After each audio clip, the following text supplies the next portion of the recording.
श्री शिवाय नमस्तुभ्यम। आइए सुनते हैं प्रदीप मिश्रा जी के मुखारबिंद से 29 मई का उपाय।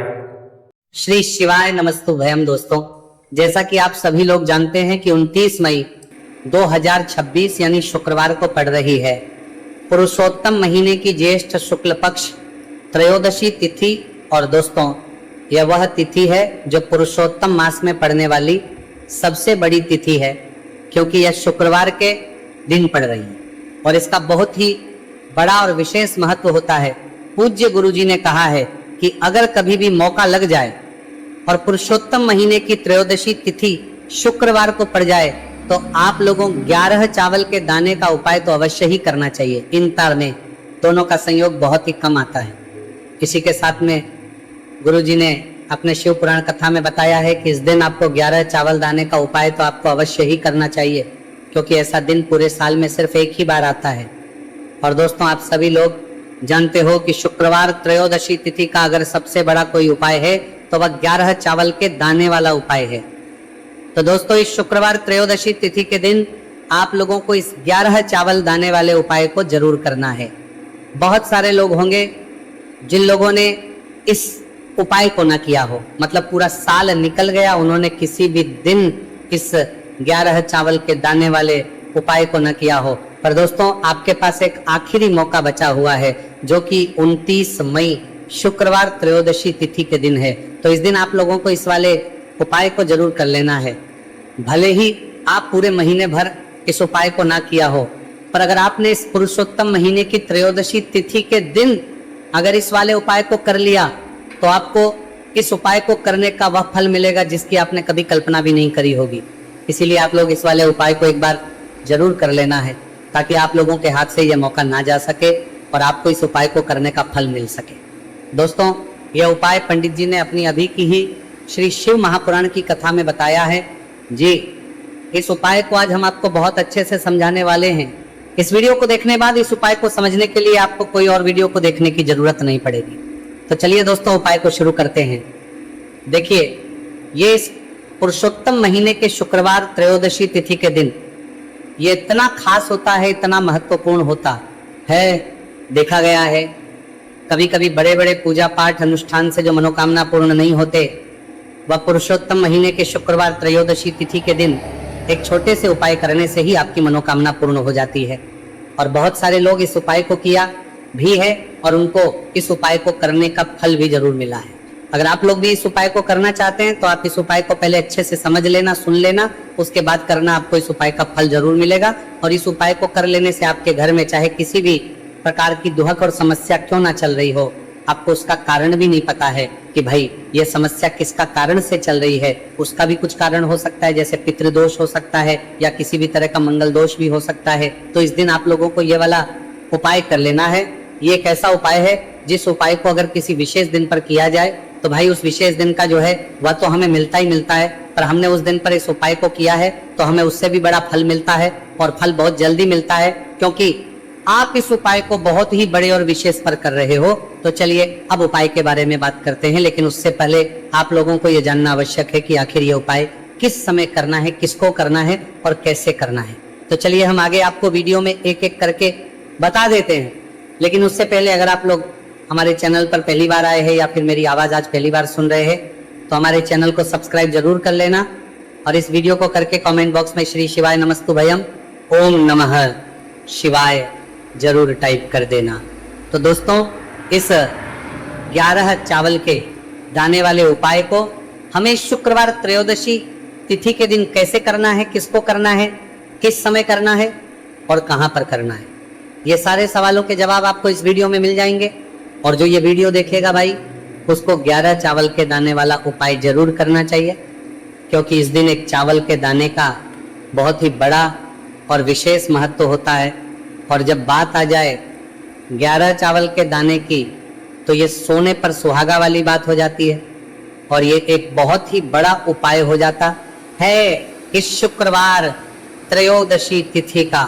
तो अब दोस्तों, इस 11 चावल के दाने वाले उपाय को आखिर करना किसको है, सबसे पहले हम लोग वह बात जान लेते हैं। तो देखो, घर की जो बड़ी माताएं बहनें होती हैं, उन माताओं बहनों में से कोई भी एक बड़ी माता बहन इस वाले उपाय कर सकती है। और दोस्तों, अगर आप चाहे तो अपने घर में से सभी सदस्यों को भी इस उपाय को करवा सकते हैं। अगर किसी व्यक्ति की खुद की कोई मनोकामना है, खुद की कोई दुख और परेशानी है जो कि वो अपने लिए ही करना चाहता है, इस वाले उपाय को तो वो खुद अपने लिए भी कर सकता है।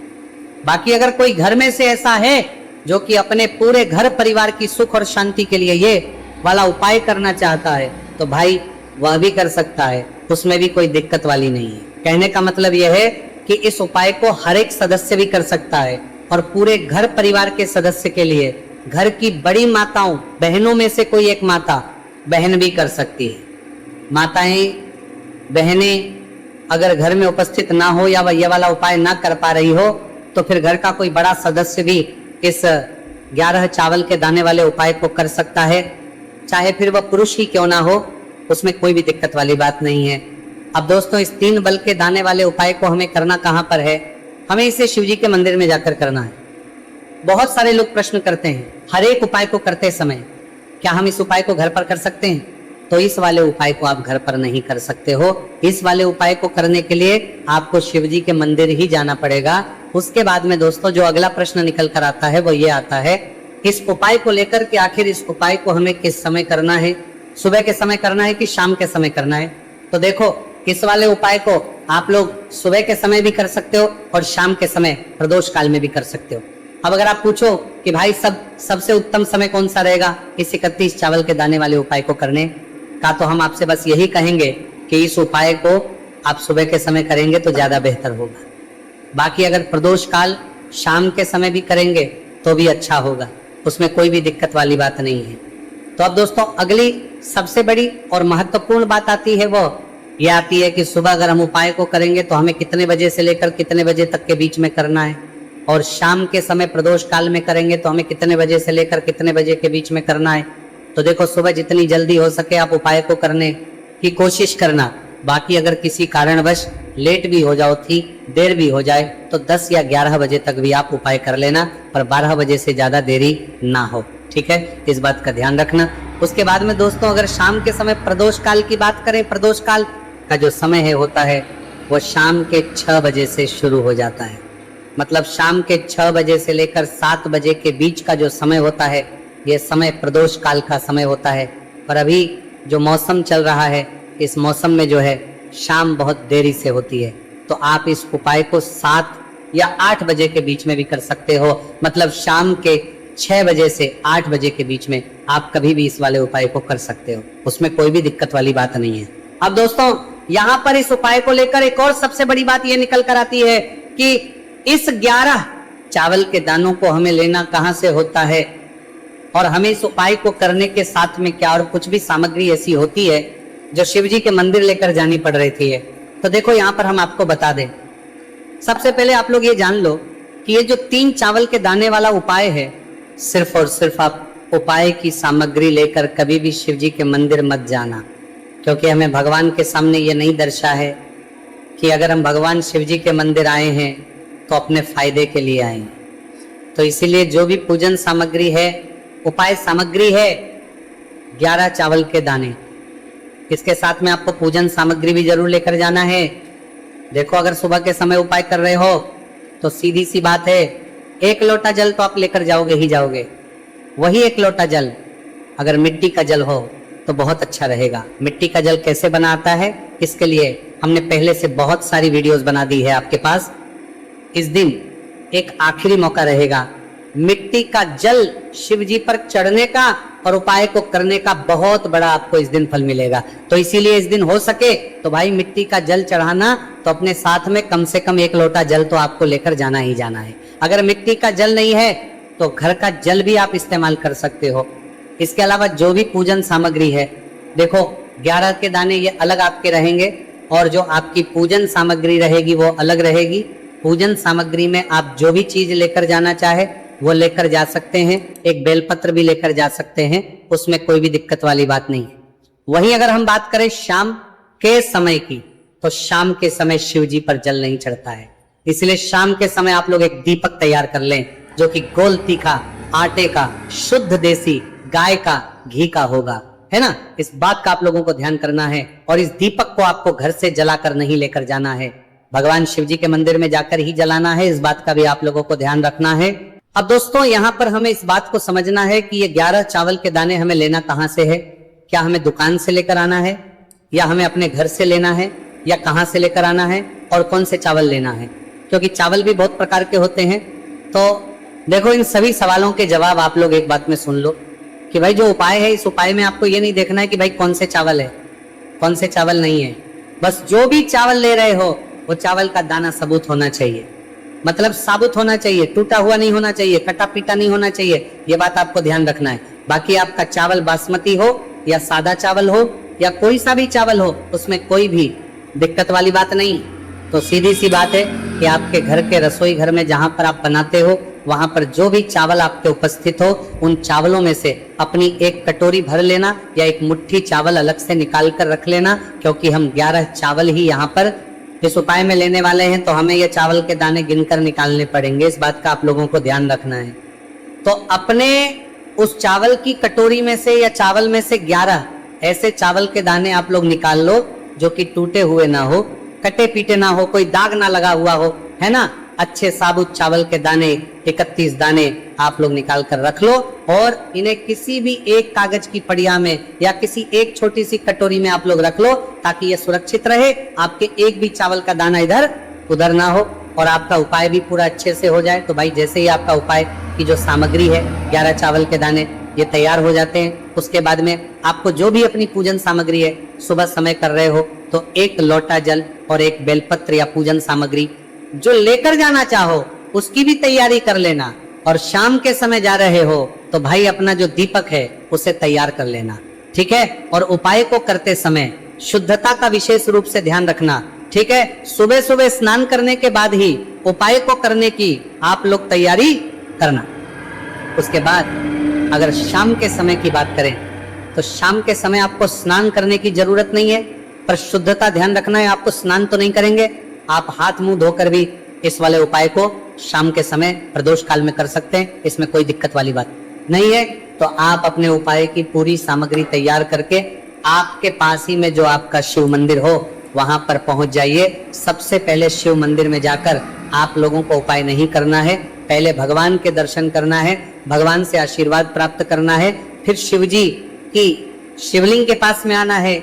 शिवलिंग के पास में आने के बाद जो पूजन सामग्री लेकर आए हुए हैं, जैसे कि सुबह गए हुए होंगे तो 1 लोटा जल और जो भी पूजन सामग्री लेकर आए हैं, आप उनसे भगवान शिव जी की पूजन कीजिए। सबसे पहले तो 1 लोटा जल ही चढ़ेगा, फिर आपको 1 बेलपत्र श्री शिवाय नमस्तु भयम का जाप करते हुए शिवलिंग पर चढ़ा देना है। उसके बाद में आपकी पूजन सामग्री चढ़ेगी। उसके बाद में अगर दोस्तों शाम के समय अगर आप इस उपाय को कर रहे हो तो अपने साथ कम से कम एक जो दीपक है बोलबाती का, जो आप अपने साथ में लेकर गए हो, उस दीपक को मंदिर में जाकर अपनी माचिस से जलाना है और उस दीपक को शिवलिंग के पास में रखना है, ठीक है। इस दीपक को रखने के बाद ही आप लोगों को अपना ये वाला उपाय शुरू करना है। और दीपक को ज्यादा पास में मत रखना, वैसे भी गर्मी पड़ रही है, भगवान शिव जी को आंच नहीं लगनी चाहिए, है ना। तो भाई जैसे ही आपकी पूजा अर्चना हो जाती है, आप भगवान शिव जी को प्रसन्न कर लेते हैं, उसके बाद शिवलिंग के पास ही में आप कहीं पर बैठ जाइए सामने, या आसपास जिस जगह पर आपको बैठना हो वहां पर बैठ जाइए और अपने वो 11 चावल के दाने अपने सामने निकाल कर रख लीजिए, क्योंकि अब यहाँ पर उपाय को यहाँ पर करने की आपको तैयारी करना है। और इस तरीके से जब आप उपाय करेंगे, पूजन सामग्री करने के बाद, पूजन अर्चना करने के बाद, तो आपको उपाय का फल बहुत जल्दी और बहुत होकर मिलेगा। तो अपने चावल के अपने सामने निकाल कर रख लेना। और ये जो उपाय है ये आपकी सीधे हाथ की हथेली से होगा, इसलिए इस बात का भी विशेष रूप से ध्यान रखना है। तो सीधे हाथ की हथेली का प्रयोग करके ही आप लोग अपना इस वाले उपाय को करना। अपने सामने जो भी आपके कागज की पुड़िया है उसको खोल कर रख लो, या कटोरी है तो भाई उसे अपने सामने रख लो और अपने वो 11 चावल के दाने निकाल लो, ठीक है। उसके बाद में दोस्तों अब आपको क्या करना है कि शिवलिंग आपके सामने होगी, तो आपने वो 11 चावल के दाने एक एक करके जहां पर आपने बेलपत्र चढ़ाए हैं, आपको शिव जी के शिवलिंग के ऊपर चढ़ाना है। कहां पर चढ़ाना है? शिवलिंग के ऊपर चढ़ाना है। और कहीं पर भी नहीं चढ़ाना है आपको अपने हथेली से, तो शिवलिंग के ऊपर चढ़ाना है। भले ही फिर वो अपने आप जलाधारी पर गिर जाए, ये मतलब वहीं पर गिर जाए, उसमें कोई दिक्कत वाली बात नहीं है, पर आप चढ़ाओ शिवलिंग के ऊपर तो आपको क्या करना है, अपना पहला चावल का दाना उठाना है, श्री शिवाय नमस्तु भयम बोलना है और शिवलिंग पर चढ़ देना है। इसी तरीके दूसरा, चावल का दाना उठा है, शिवलिंग पर चढ़ना है और मंत्र बोल देना है। और फिर तीसरा, चावल का दाना उठाना है, श्री शिवाय नमस्तु भयम बोलना है और चढ़ देना है। इसी प्रकार से आपको पूरे 11 चावल के दाने एक एक करके शिव जी के शिवलिंग के ऊपर चढ़ाना है और भगवान से प्रार्थना करते जाना है। मतलब प्रार्थना तो आपको आखिरी में करना है, पर हर एक चावल के दाने को चढ़ाते समय श्री शिवाय नमस्तु भयम जरूर बोलना है। उसके ही में ये चावल का दाना शिवलिंग के ऊपर आपको चढ़ाना है। जैसे ही आपके 11 चावल के दाने शिवलिंग के ऊपर चढ़ते हैं तो भाई उसके बाद में आपको क्या करना है, भगवान से अपनी मनोकामना बोलना है। मनोकामना भी कब बोलना है, जब आपका 11 चावल का दाना आपके सीधे हाथ की हथेली में हो और आप उसे चढ़ाने के लिए जा रहे हो। श्री शिवाय नमस्तु भयम बोलकर उस आखिरी चावल के दाने को शिवलिंग के ऊपर चढ़ा देना। भगवान से फिर अपनी वो मनोकामना बोल देना, जिस मनोकामना के लिए आप लोग अपना ये वाला उपाय कर रहे हो, जिस भी दुहक और परेशानी के लिए आप लोग अपना ये वाला उपाय कर रहे हो, उसके बाद में जैसे ही आप अपनी मनोकामना बोल देते हो, आपका ये वाला उपाय पूरा हो जाता है। और दोस्तों, उपाय को करने के बाद आप लोगों को 2 मिनट भगवान शिव जी के मंत्र का जाप जरूर करना है। और मंत्र का जाप करने के बाद भगवान से एक और बार करना है अपनी मनोकामना के लिए या अपनी जो भी दुख और परेशानी है उसके लिए। इसके बाद में आप लोग भगवान को देखकर, भगवान से प्रार्थना करके, उनसे आशीर्वाद लेकर वहां से उठ सकते हैं और अपने घर पर जा सकते हैं। बस दोस्तों, यहाँ पर ये वाला उपाय पूरा हो जाता है। इस तरीके से जो भी व्यक्ति छोटी छोटी चीज का ध्यान रखते हुए इस 11 चावल के दाने वाले उपाय को करेगा, निश्चित सी बात है उसे उसकी मनोकामना पूरी होगी और जो भी दुख और परेशानी है वह भी बहुत ही जल्दी दूर होंगे। तो दोस्तों, ये थे पूज्य गुरु जी द्वारा बताए गए कुछ बहुत ही खास उपाय। अगर आपको जानकारी अच्छी लगी हो तो वीडियो लाइक करिएगा। मिलते हैं फिर एक नए वीडियो के साथ। श्री शिवाय नमस्तु भयम।